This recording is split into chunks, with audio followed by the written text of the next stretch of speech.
Qanaah ini kalau secara bahasa artinya menerima apa adanya, merasa cukup dengan apa yang Allah berikan kepada diri kita, itu qanaah. Wal makna waradha ya talibal akhirah. Kata Kiai Musonib, waqna bitarkil mustaha. Engkau harus merasa cukup dengan cara meninggalkan sesuatu yang enak-enak. Artinya waradha ya talibal akhirah, redhalah, puaslah engkau wahai orang yang mencari akhirat. Berarti ini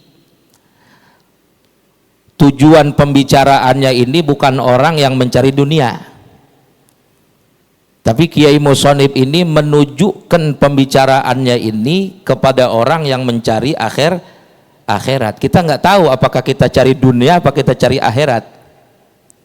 Tapi Nabi mengatakan wa'mal lidunyaka ka'annaka ta'ishu abada.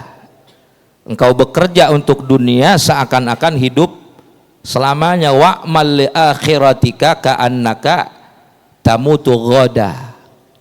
Beramal untuk akhirat seakan-akan besok kita mau mati. Berarti dunia kita ambil.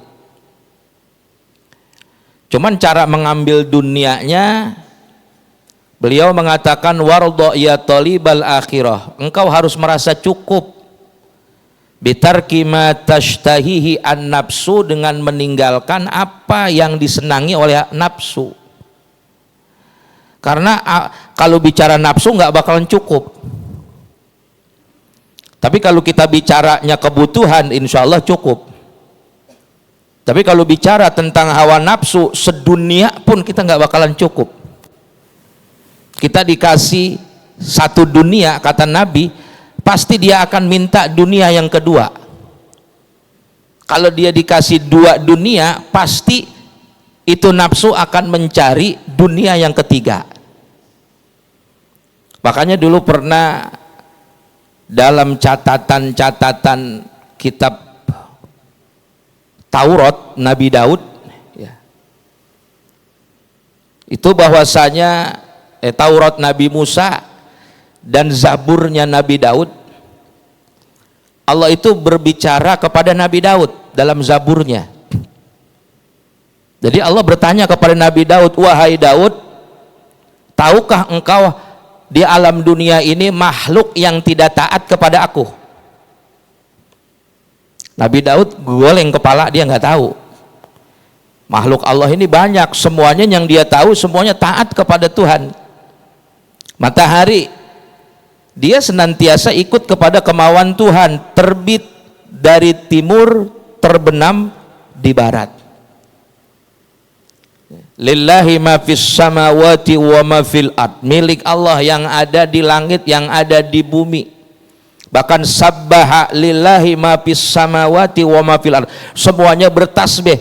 Kalau ada kalimat sabbaha itu kiasan saja, artinya mereka tunduk semua kepada Allah. Mau gunung tunduk semua ke Allah, angin tunduk semua ke Allah. Cuman ada satu pertanyaan yang Allah langsung tanyakan kepada Nabi Daud, kira-kira wahai Daud, ada tidak makhluk Allah yang tidak taat kepada aku? Kata Nabi Daud, nggak tahu. Yang tidak taat kepada aku hanya satu, yaitu nafsu manusia. Selain daripada nafsu manusia, semua taat kepada aku. Apabila ada gerakan-gerakan di dalam hati kita berupa nafsu itu, seakan-akan zohirnya baik, seakan-akan, tapi dalamnya ya, makanya dalam surat Al-Baqarah, kutiba alaihimul qital wa huwa kurhul lakum, diwajibkan atas kalian itu berperang, wa huwa kurhul lakum, padahal perang itu sesuatu yang kalian benci.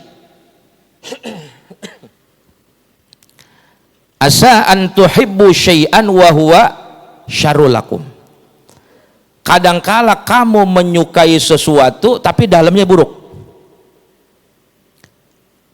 Asa an takrahu syai'an wa huwa khairul lakum, Kadangkala kamu membenci sesuatu padahal dalamnya bagus. Nah, ketika Allah mengatakan ada domir anta di situ, mustatir wujub, kamu, Allah tuh berbicara kamu ke kita yang masih diliputin sama hawa nafsu. Karena kemauan nafsu kita itu maunya nyaman, maunya nikmat.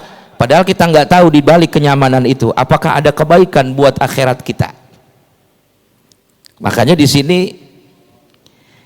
kata Kiai Musannif, waradha ya talibal akhirat, kamu harus merasa puas.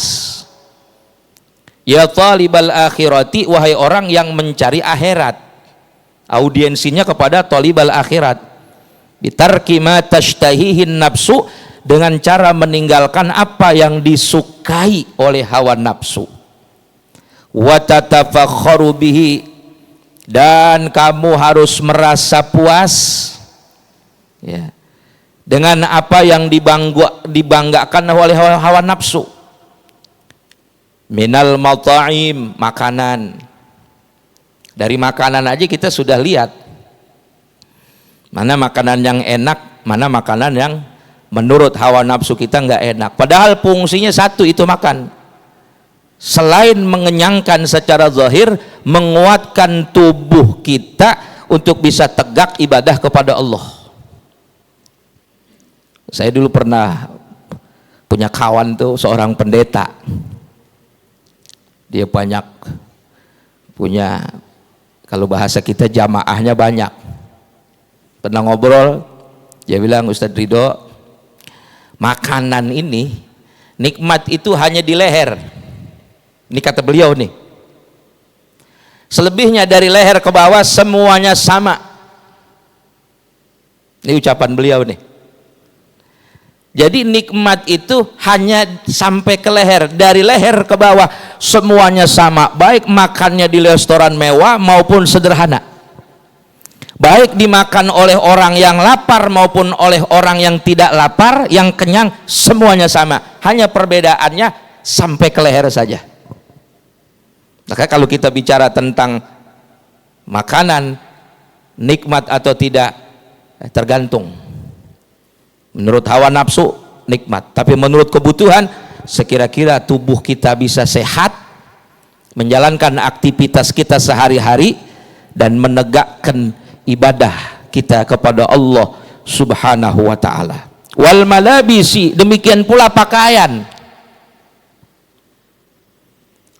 yang mahal maupun yang tidak mahal, hanya menutup aurat. Walaupun mahal tapi tidak menutup aurat akan menarik murkanya Allah Subhanahu wa ta'ala. Wal manazil, rumah, demikian pula rumah. Waradha bil yasiri minha, engkau harus merasa puas pemberian Allah walaupun cuman sedikit. Kita bertanya, Ustadz, bagaimana kalau saya dikasih rezeki oleh Allah yang banyak? Tidak ada lain, banyak bersyukur kepada Allah Subhanahu wa ta'ala. Ini ajaran qanaah ini bukan ngajarin miskin. Karena kata Nabi Muhammad sallallahu alaihi wasallam, yang membikin Tuhan tertawa dua keadaan orang mukmin. Kalau dia dikasih susah, dia bisa sabar. Dengan sabar itu dia akan memperoleh pahala yang tidak ada batasannya. Dan ketika dia dikasih karunia nikmat yang banyak oleh Allah, maka dia bisa bersyukur. Maka dua hal ini yang bikin Tuhan tertawa, karena selalu baik. Bahkan Imam Ibnu Athaillah, beliau mengatakan, kalau bisa nikmat itu jangan sampai lepas, harus diikat. Ditanya sama murid-muridnya, bagaimana cara ngikat nikmat itu supaya tidak lepas? Harus dicancang seperti kuda liar. Maka mengikat nikmat agar tidak lepas, nikmat itu ada pada diri kita, pada anak-anak kita, bahkan pada cucu cicit kita masih menikmatin itu nikmat. Kalau Allah memberikan kita harta yang banyak, sampai ke anak, dari anak sampai ke cucu, dari cucu bahkan sampai ke cicit, bagaimana supaya tidak lepas? Dicancang itu nikmat. Pertanyaannya, nyancangnya pakai apa ngikatnya? Bisyukri, dengan cara bersyukur. Kalau kita bersyukur kepada Allah Subhanahu wa ta'ala, apakah syukurnya itu dengan lisannya? Alhamdulillah, dengan lisan. Apakah syukurnya itu bil jawareh, dengan anggota badannya, dengan memperbanyak sedekah, dengan memperbanyak ibadah kepada Allah? Atau bisyukurnya itu bil janan, dengan kolbu, dengan hati? Secara tidak langsung Ibnu Athaillah mengatakan berarti kita telah mengikat nikmat itu agar nikmat itu tidak bergeser pada diri kita. Bahkan begitu kita sudah wafat, sudah meninggal dunia, nikmat dunia bisa dinikmatin oleh anak keturunan kita, nikmat batin kita akan nikmatin di alam kubur kita. Selanjutnya, wa huwa ma yasuddul ju'a minal mat'am wa ma yasturul aurata minal malbas wa ma yadfa'ul har wal barda minal manzil. Ketiga hal tadi, makanan, pakaian, dan rumah, menurut orang yang mencari akhirat, bukan mencari dunia. Makanan itu mayasuddul ju'a minal mat'am, sekira-kira menutupi rasa lapar. Maka ada dulu sebagian ulama, saya nggak sebutkan namanya, ada di Indonesia. Ketika beliau sedang makan, sedang lahap-lahapnya, dia menghentikan makannya. Ini orang yang warok nih. Padahal waktu itu makan dikelilingi oleh para murid-muridnya. Dia katanya, guru, terusinlah makannya. Saya lihat Tuan Guru sedang lahap-lahapnya. Apa kata gurunya? Justru ini sedang nikmat-nikmatnya saya berhenti. Kenapa guru berhenti? Saya takut nikmat saya udah keburu habis duluan di dunia, ntar di akhirat saya udah nggak kebagian nikmat. Ada ulama sampai kepikiran ke situ. Dia makan sedang lahap-lahapnya, dia berhenti, dia kepikiran, takut nikmatnya udah keburu habis duluan di alam dunia, ntar di akhirat nggak keduman di akhirat. Subhanallah. Ada ulama di Jawa Barat, di Cianjur, yang terkenal disebut dengan Mama Ajengan Satibi, Mama Gentur. Dia sering para santri-santri itu berkunjung ke sana. Satu hari ini kiai di pesantren punya kolam ikan.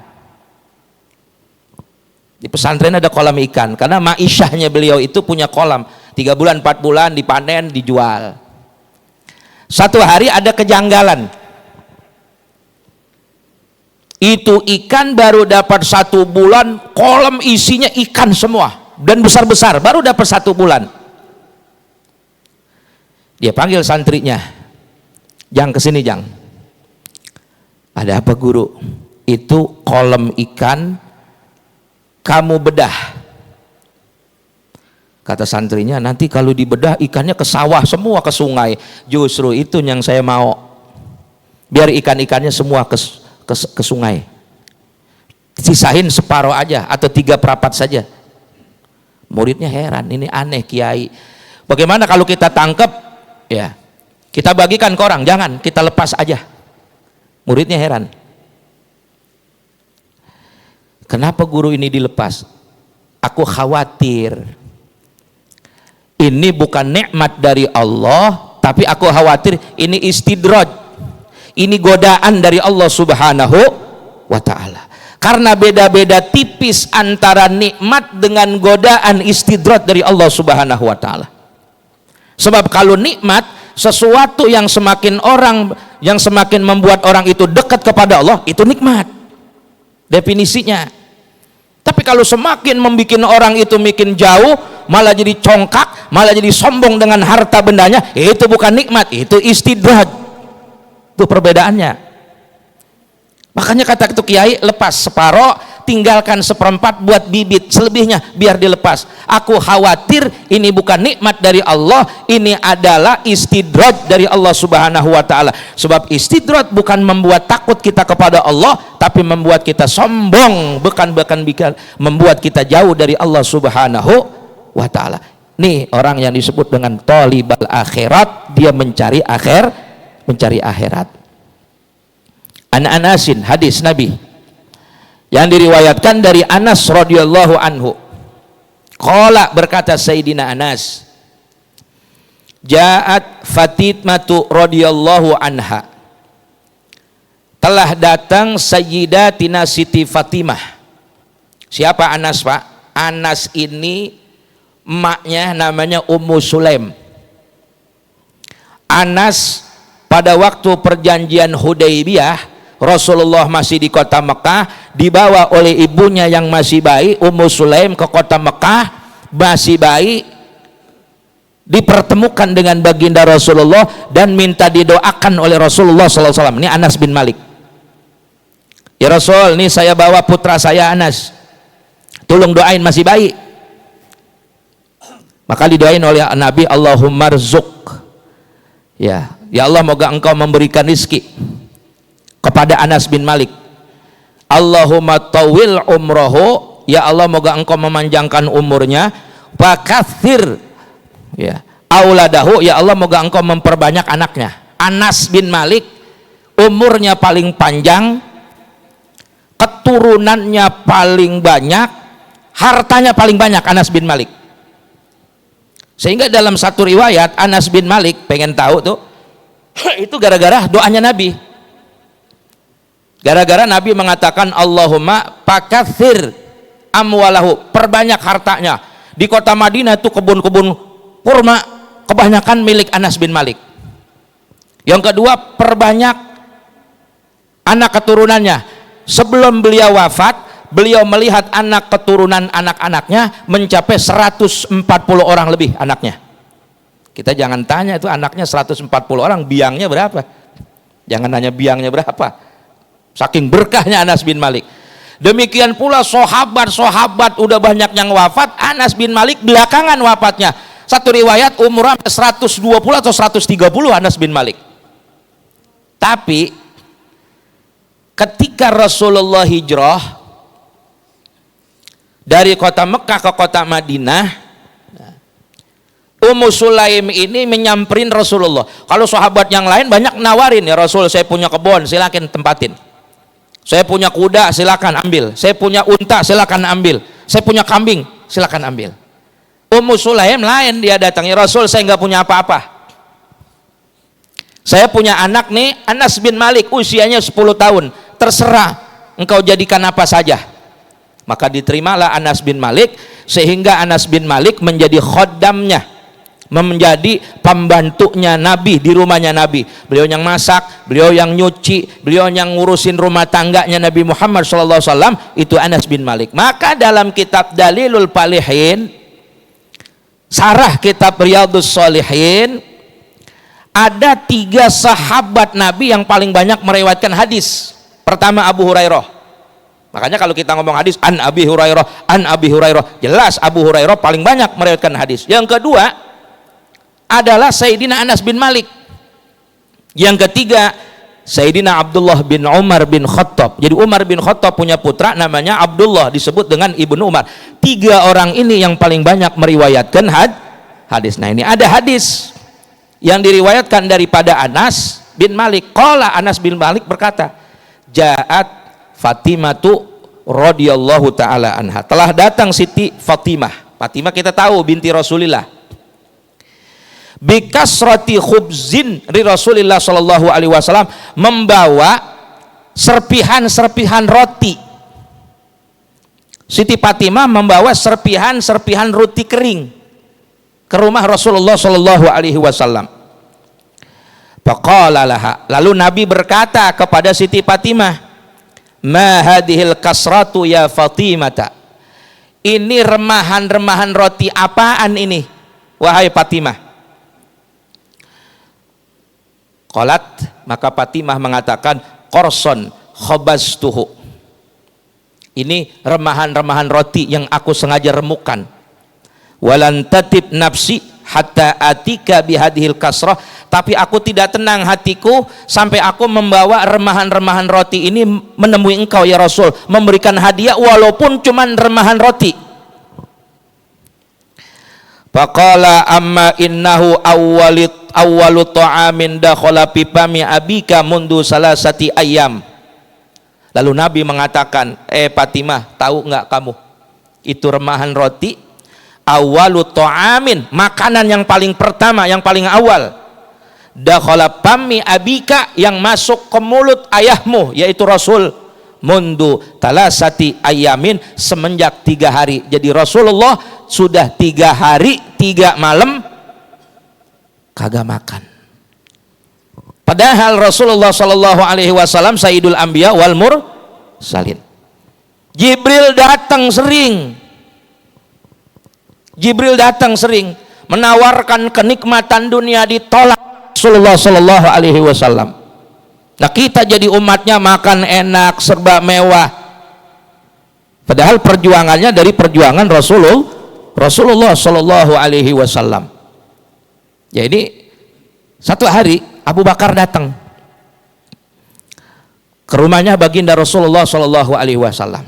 Kebetulan Abu Bakar ini mertuanya beliau, karena baginda Rasul nikah dengan Ummul Mukminin Sayyidatina Aisyah Ridha. Begitu beliau nyampe, itu Rasul lagi tidur di atas bale, bukan tempat tidur spring bed, bukan. Kita bisa lihat tuh bagaimana tempat tidurnya Nabi Muhammad sekarang, gampang diakses. Hanya bale dan dengan anyaman tikar terbuat dari pelepah kurma, daun kurma. Begitu Abu Bakar nyampe, Rasul baru bangun tidur, di pipinya ini tercetak bekas tikernya. Nangis Abu Bakar. Kata Abu Bakar, bagaimana ya Rasul? Saya pernah ke Romawi. Kaisar-kaisar Romawi tempat tidurnya pakai sutra. Pakaian mereka begitu halus dengan sutra. Ranjangnya terbuat dari emas dan perak. Saya pergi ke Persia, sekarang Iran, begitu juga mereka itu demikian mewahnya. Dan engkau ini pemimpin manusia. Sampai sekarang nggak ada orang besar, Pak, kecuali Nabi kita Muhammad Shallallahu Alaihi Wasallam. Nggak ada pemimpin besar kecuali Nabi Muhammad. Siapa yang mau boleh disanggah itu? Nggak ada. Nggak ada manusia yang namanya paling banyak disebut kecuali Nabi Muhammad. Sholat berapa kali kita nyebutin nama Nabi Muhammad? Belum di luar sholat. Belum orang-orang yang membaca sholawat kepada Kangjeng Nabi. Itu sesuai dengan firman Allah, wa rafa'na laka dzikrok. Kami angkatkan kepadamu wahai Muhammad penyebutan namamu. Tapi masa beliau hidup tidurnya hanya seperti itu. Maka Abu Bakar sabing megang kakinya Nabi Muhammad yang di atas balai, nangis sejadi-jadinya Abu Bakar Siddiq. Ya Rasul, engkau ini Sayyidul Anbiya wal Mursalin. Apa yang engkau minta pasti Tuhan kabulkan. Apa kata Nabi? Wahai Abu Bakar, karena itulah aku malu kepada Tuhanku. Lebih baik aku menjadi hamba yang bersyukur kepada Allah. Meskipun aku pagi makan, sore aku tidak makan. Sore aku tidak makan, pagi aku baru dapat makanan. Bahkan dalam riwayat ini, baginda Rasulullah Shallallahu Alaihi Wasallam sudah 3 hari 3 malam beliau tidak ketemu makanan, hanya remahan roti yang dibawa oleh putrinya Sayyidatina Siti Fatimah radhiyallahu taala an. Pandur rahimakumullah. Lihatlah, ila hadhihi sayyidis syarifah, kepada ini sayyidis syarifah, haitsu radiyat bil yasir minal khubzi, ketika beliau redha hanya makan dengan roti saja, nggak pakai lauk pauknya. Wandur ila hadan nabiyil karim, lihat kepada ini nabi yang mulia, haitsu lam yaduk salasata ayyami syai'an minat ta'am, beliau tidak mencicipi apa-apa selama 3 hari daripada makanan. Yatabayyana laka ma amaraka bihil musannif. Satu lagi, sedikit lagi Pak. Qala Sahlu bin Abdullah, berkata seorang ulama wali Allah, Sahal bin Abdullah At-Tasturi, ijtama al khairu kulluhu fi arba'i khisalin, semua kebaikan berkumpul pada 4 perkara. Selain 4 itu nggak ada yang baik, hanya 4. Wa biha saral abdalu abdalan, dengan 4 perkara seseorang bisa menjadi abdal, bisa menjadi bersih hatinya. Ikhmasul butuni, yang pertama mengosongkan perut. banyak berpuasa Senin, Kemis gitu. Atau puasa yang keren tuh, yang bisa ngilangin penyakit gula, puasa Nabi Daud. Besok puasa, besok enggak. Besok puasa, besok enggak. Itu kata ulama itu bisa menurunkan kadar gula. Kayak sama kayak kita, besok puasa, besok enggak. Besok enggak, besok enggak. Besok enggak, udah. Itu ikhmasul butun, ngosongin perut. Yang kedua, wasimtu, jangan banyak bicara. Kalau kita apa yang kita lihat, kita bicarakan. Entah itu di mobil, di kendaraan, di motor. Kalau ada kawan, apa yang kita lihat, pasti kita komentari. Dan yang ketiga, wal khalwatu, banyak menyepi. Karena Nabi diangkat menjadi Rasul juga karena menyepi di Gua Hira. Yang keempat, wasaharu, melek malam. Bangun, inilah yang bikin seseorang itu akan bersih hatinya, insya Allah. Al-Fatihah. Bismillahirrahmanirrahim. Alhamdulillah. Iyyaka na'budu wa iyyaka nasta'in. Ihdinas shiratal mustaqim. Shiratal ladzina an'amta 'alaihim. Bismillahirrahmanirrahim. Alhamdulillahirabbil alamin. Allahumma shalli ala sayyidina Muhammad wa ala ali sayyidina Muhammad. Allahumma zidna ilman nafi'ah warzuqna fahman wa hilman wal yaqinan bi rahmatika ya arhamar rahimin. Allahumma inna na'udzubika min ilmi la yanfa'u wa min qalbin la yakhsha'u wa min nafsin la tasba'u wa min du'ain yustajabu laha. Allahumma rabbana zalamna anfusana wa illam taghfir lana wa tarhamna lanakunanna minal khasirin. Rabbana atina fid dunya hasanah wa fil akhirati hasanah wa qina adzabannar. Walhamdulillahi rabbil alamin. Itu saja yang bisa kami sampaikan. Banyak kekurangannya mohon maaf. Billahi taufik wal hidayah. Wassalamualaikum warahmatullahi wabarakatuh.